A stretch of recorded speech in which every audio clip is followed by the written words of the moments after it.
President Trump is in Vietnam right now as part of his 12-day trip to Asia. There's been quite a bit of armchair criticism of the president's actions in China from pundits, comedians, and politicians. But how does that compare to what he actually said today? Let's watch.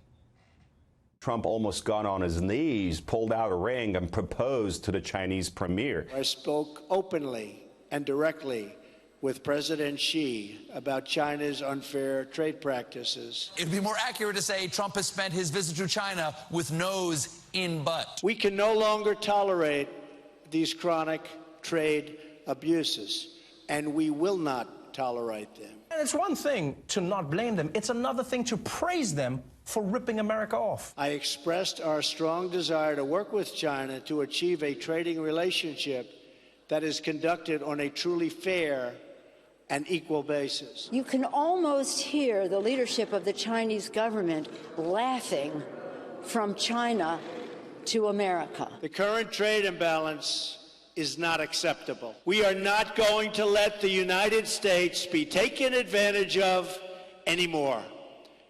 I am always going to put America first.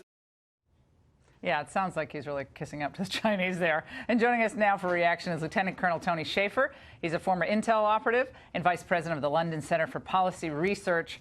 I knew when he was there with Xi, with all the pageantry, he was doing the Trump strategy. Right. And tell us about what your impression was about how he handled himself there and all of the armchair critics. Well, look, I liked his snark when he said, look, you took advantage of us. You better get over it and move on. I think it was a clear warning, and everybody completely here misinterpreted that.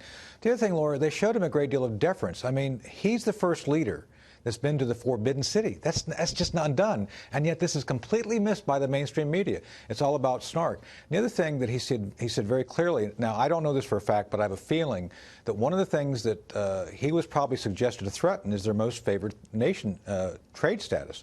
That's huge. I mean, if you start threatening how they are able to get money from us, and he's saying we need to balance things, that is in their face, but in a polite way. So I would argue he's been hard to the point of where now he has to open up the door and say it's time to talk. An American president, at least not to my knowledge in my lifetime, has not ever gone to China and looked the Chinese leader in the eye and said, we're on to you. We know what you're doing. Yeah. And I worked for President Reagan.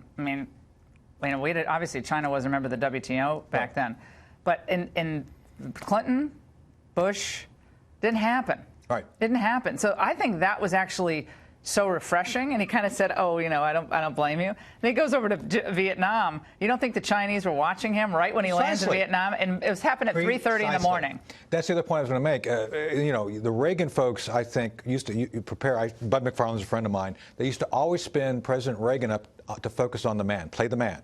And I think that's what President Trump was doing here. He's playing the Chinese leadership. He's got to play them. He can't play the issues. So the other thing is now he goes to Vietnam and says, oh, by the way, we want to have a partnership with you. The other thing he's got in his pocket right now is the fact that Vietnam has a great economy, the South Koreans have a great economy, the Japanese have a great economy. We really don't need the trade with the Chinese to the level we do. He wants to do one-on-one, bilateral trade agreements, get out of these mega deals where we always get the short end of the stick. And that's to me, that's doing trade the smart way. And this is fulfilling his election promise. That by doing this, walking away from TTP, bringing over the Bernie folks, I know a lot of Bernie folks who voted for President Trump because that was unfair. And now I think he's trying to bring back the potential for trade, which will allow for American manufacturing to get off its butt and start doing more again. So I see this as a direct link to what he did a year ago to be elected, to start fulfilling these promises. At the same time, he did announce a bunch of deals, $250 billion in deals with joint ventures, which is not, it sounds big, but the big thing is trade. Right. And I think I think we'd have enough of the comedians doing foreign policy analysis. Tony, thank you so much.